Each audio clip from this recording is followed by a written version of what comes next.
Greetings from Makesh Maki. Today we are going to learn 11th English Unit 3 Poem 3. The title of the poem Lines Written in Early Spring. This poem was written by William Wordsworth. Look at the title of the poem Lines Written in Early Spring.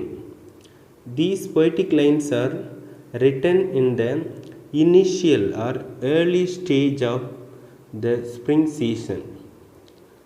Actually, இந்த பாடல் வரிகள் வேர்ட்ஸ்வொர்த்தால் வசந்த கால துவக்கத்தில் எழுதப்பட்டிருக்கு. Before we enter into the poem, let's see the biography of the author. Yes, William Wordsworth. He is a nature poet. Let's see the biography. William Wordsworth was a major English poet. He was born in the year 1770 and he died in the year 1850. He was an English poet. He is from Lake District and he joined with Samuel Taylor Coleridge, that is S.T. Coleridge, helped to launch the Romantic Age in English literature with their joint publication Lyrical Ballads. So Wordsworth, அவரோட friend ST Coleridge, so இவங்க ரெண்டு பேரும் சேர்ந்து தான் English லிட்ரேச்சரில் romantic age அப்படிங்கிற ஒரு ஏஜை வந்து flourish பண்ணாங்க. So they have written all the details regarding the particular romantic age. They mentioned clearly in lyrical ballads. Okay, so இவங்க ரெண்டு பேருமே அந்த லிரிக்கல் பேலட்ஸுங்கிற அந்த ஒர்க்கில் ஸோ இந்த ரொமான்டிக் ஏஜை பற்றி உள்ள எல்லா விஷயத்தையும் மென்ஷன் பண்ணியிருந்தாங்க. ரெண்டு பேரும் சேர்ந்து தான் அந்த ஒர்க்கை பப்ளிஷ் பண்ணாங்க. ஸோ அந்த புக்கில் வந்து ஆக்சுவலி இந்த ரொமான்டிக் ஏஜ் அப்படின்னா ஸோ இதுக்கு முன்னாடி ஸோ இவங்களோட வேர்ட்ஸ்வொர்த் முன்னாடி வந்து அந்த ரொமான்டிக் ஏஜுக்கு முன்னாடி பார்த்தீங்கன்னா ஸோ அவங்க எல்லாருமே என்ன பண்ணாங்கன்னா poets they are giving importance to intellectual. So ordinary men cannot understand the poems written earlier poets. So they have decided to write poems for the betterment of or benefits of ordinary men. Okay, they are choosing themes from the ordinary men so that ordinary men can easily understand the poems. So this is the main theme of the romantic age. And Wordsworth was Britain's poets laureate from 1843 until his death. He was popularly known as a nature poet. Okay, so Wordsworth considers nature poet because he always wrote about nature. Some of his famous poems are Daffodils, The Solitary Reaper, To the Cuckoo, The Tables Turned, Lines Composed a Few Miles Above Tintern. Okay, look at this title. All these poems are related to nature. Okay, he is the high priest of nature and also nature's devotee. Now let's see some details about the poem. Lines Written in Early Spring by William Wordsworth is a landscape poem that is largely concerned with nature. Okay, it's a nature poem. So the title itself reflects that this poem is related to nature.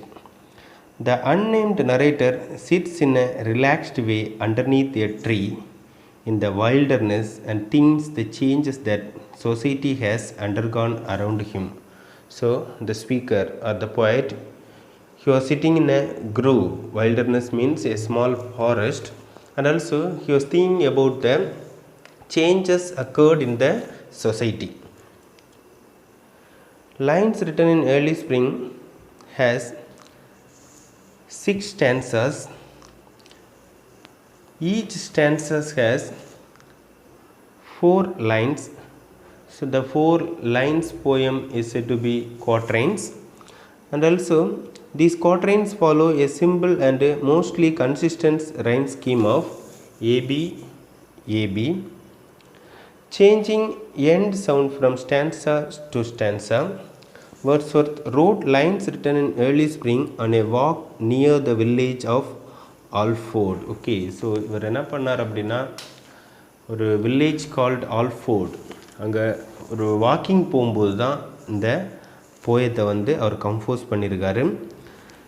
Wordsworth was an enthusiastic Walker. So இவர் எப்போவுமே வந்து nature கூட இருக்கக்கூடியவர்.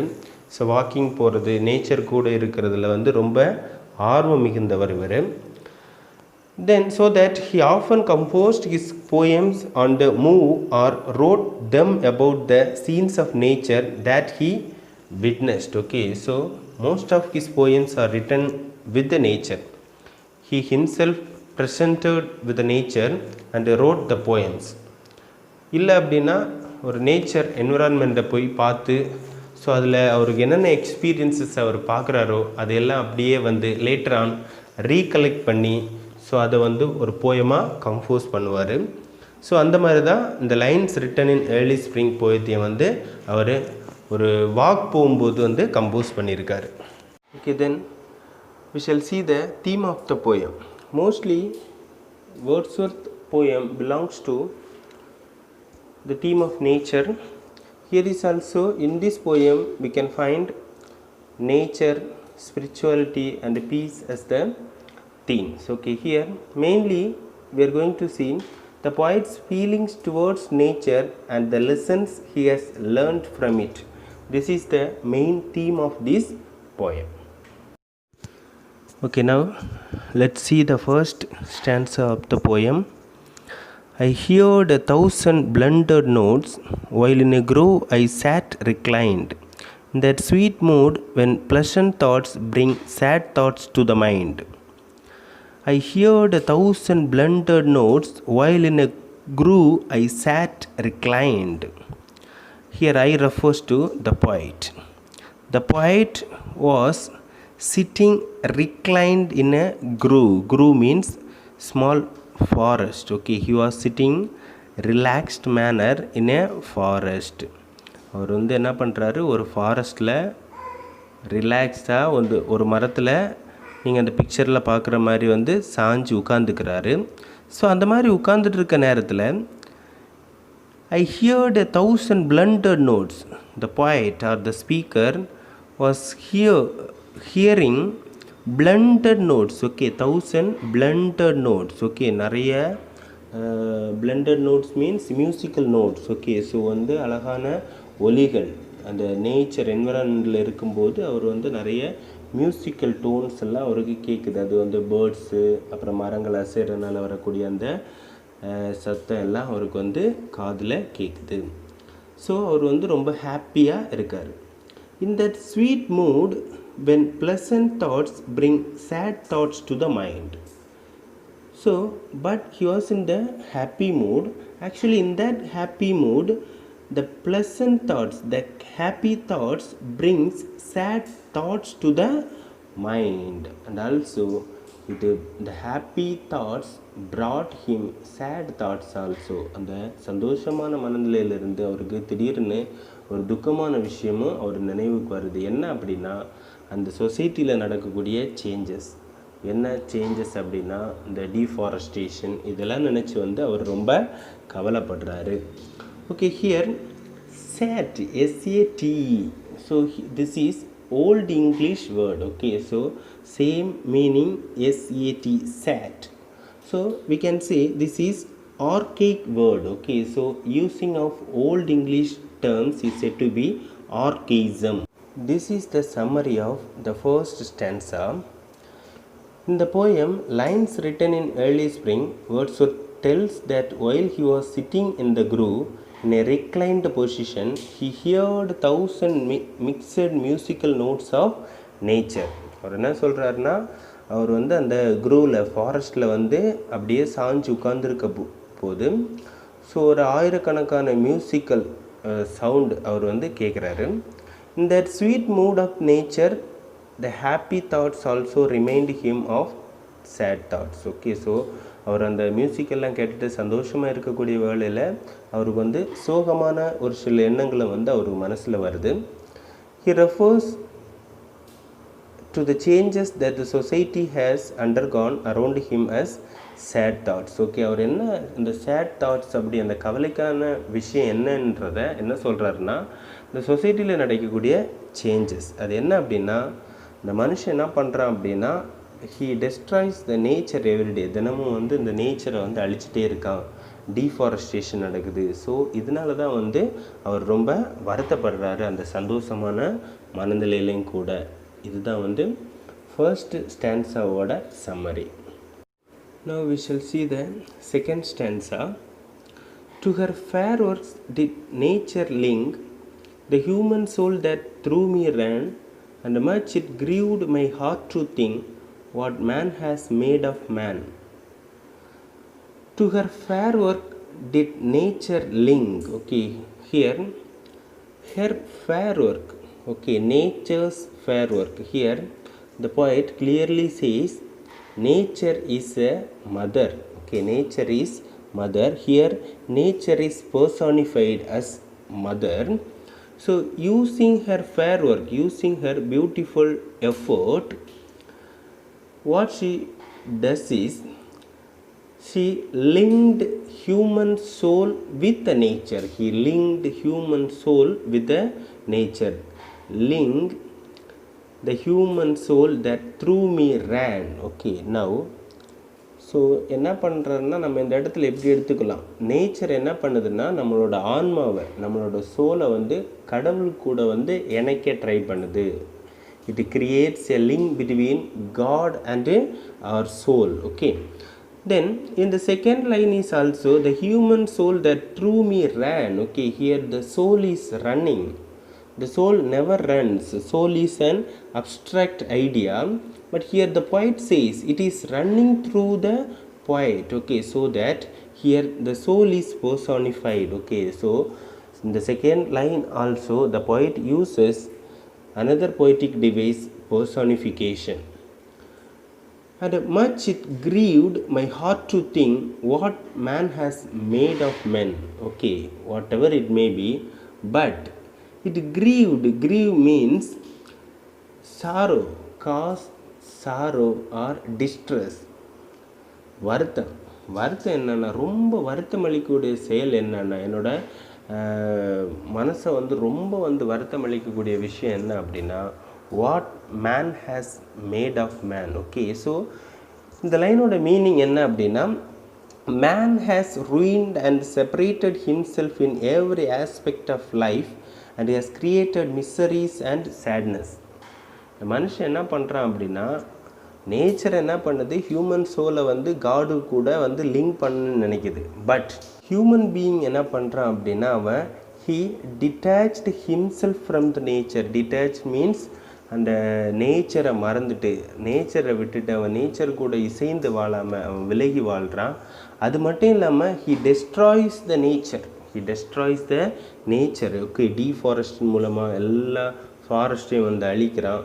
So and also he brings the miseries and sadness to every human being. So அவனும் கஷ்டப்படுறான், மற்ற மனித இனத்துக்கே வந்து அவன் வந்து பெரிய இழப்புகளை ஏற்படுத்துகிறான். அப்போ இங்கே என்ன சொல்கிறாருன்னா, ஸோ நேச்சர் என்ன பண்ணுது, நம்ம ஹியூமன் சோலை வந்து காடு கூட லிங்க் பண்ண பார்க்குது. பட் மனுஷன் என்ன பண்ணுறான், அந்த ஃபாரஸ்ட்டையே அந்த நேச்சரையே வந்து அழிச்சிட்டு இருக்கான் டெய்லி. இதனால தான் வந்து என்னது, நம்ம போயிட்டு வந்து ரொம்ப கவலைப்படுறாரு, அவருக்கு வந்து ரொம்ப வருத்தமாக இருக்குது. Here in the second stanza, the poet appreciated the nature's gods-like abilities of linking human soul to herself. Okay, so இங்கே வந்து இந்த நேச்சரோட வந்து அந்த செயல்களை வந்து நம்ம போய்ட் வந்து என்ன அப்ரிஷியேட் பண்ணுறாரு, பாராட்டுறாரு. And also nature soul is not that different from humanity. Okay, nature வந்து இங்கே பெர்சானிஃபை பண்ணப்பட்டிருக்கு, அது ஒரு மதர் அப்படின்னு சொல்கிறாரு போய்ட்டு. அப்போது அதுக்கும் வந்து என்ன இருக்குது, சோல் இருக்குது. அந்த சோல் வந்து என்னது, that is not different from humanity. மனுஷனை போல தான் வந்து நேச்சருக்கும் ஒரு ஆன்மா இருக்குது அப்படின்ட்டு சொல்கிறாரு. The poet feels very sad while thinking about how cruelly man has detached himself from mother nature and he creates miseries to human being. Okay, and also இவர் என்ன வருத்தப்படுறாருன்னா, மனுஷன் எவ்வளோ குரூவலாக வந்து அந்த நேச்சரை விட்டு விலகி இருந்துட்டு அந்த நேச்சரையும் அழிச்சுக்கிட்டு எல்லாருக்கும் வந்து கஷ்டத்தை கொடுக்குறான் அப்படின்னு நினைக்கும்போது அவருக்கு ரொம்ப வருத்தமாக இருக்குது. So Wordsworth says one of his main philosophies here, it's man's innate state to be close to the nature. மனுஷனோட வந்து உள்ளார்ந்த ஒரு மனம். ஸோ வந்து மனுஷனோட ஆன்மா எப்போதுமே வந்து நேச்சரோட மிங்கிளாகி இருக்குது அப்படிங்கிறது தான் அவரோட மெயின் ஃபிலாசபி. அவரோட மெயின் முதன்மையான ஒரு கொள்கை. அதை வந்து இங்கே வந்து தெளிவாக சொல்லியிருக்காரு. This is the third stanza of the poem. Through primrose tuft in that green bower, the periwinkle trailed its wreaths, and it's my faith that every flower enjoys the air it breathes. Okay, here, so in that grove or forest, the poet can see through primrose tuft. Okay, primrose is a yellow color flower, you can see in the image, that is the primrose.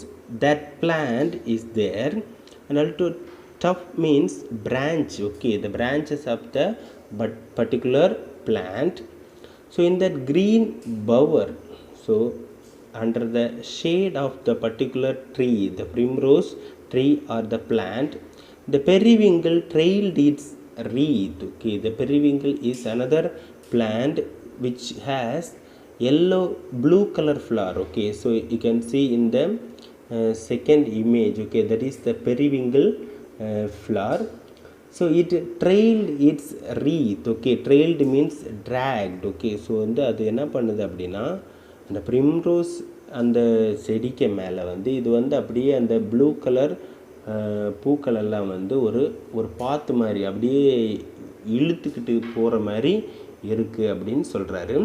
So அதை பார்க்குறதுக்கு எப்படி இருக்குன்னா, it's look like wreath. Okay, it's wreath means மலர் வளையம். So மலர் வளையம் மாதிரி அழகாக தெரியுது.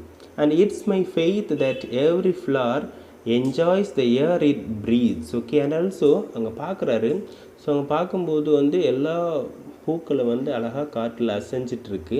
ஸோ அதை பார்த்து நான் போய்ட்டுக்கு என்ன தோணுது அப்படின்னா, ஸோ அவர் வந்து நம்புகிறாரு, strongly he believes that every flowers in the grove enjoys the air it breathes. Okay, so வந்து அந்த நேச்சரில் இருக்கக்கூடிய ஒவ்வொரு விஷயங்களையும் வந்து அந்த மலர்கள் வந்து ரசித்து என்ஜாய் பண்ணுது.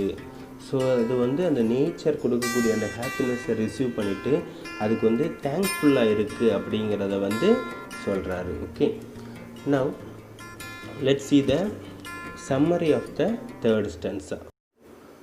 In the third stanza, the poet says that in that pleasant shady place, through green primrose bunches trailed periwinkle plants in the form of wreaths. Okay, அங்கே வந்து என்ன பண்ணுதுன்னா அந்த பிரிம்ரோஸ் அந்த பிளான்ட்டுக்கு மேலே பெரிவிங்கிள் அந்த பிளான்ட்ஸில் உள்ள ஃப்ளவர்ஸ் எல்லாம் வந்து ஒரு மலர் வளையம் மாதிரி அப்படியே காட்சி அளிக்குது அப்படின்ட்டு சொல்கிறாரு. The poet has faith or strongly believes that every flower enjoys the air it breathes. Okay, so அங்கே இருக்கக்கூடிய ஒவ்வொரு பூக்களும் ஒவ்வொரு மலர்களும் வந்து அந்த அட்மாஸ்பியர் அந்த நேச்சர் கொடுக்குற ஹாப்பினஸை வந்து என்ஜாய் பண்ணுது அப்படிங்கிறத அவர் ரொம்ப பிலீவ் பண்ணுறாரு. And also they are thankful for living besides the nature, and also the flowers, they are very grateful to the nature because they are living beside nature. Okay, so they are living with the nature, so that they are grateful to the nature. Okay, this is the third stanza. Here I shall stop today. So we shall continue in the remaining stanzas in the next video, that is in the part 2. Thank you very much. Have a nice day.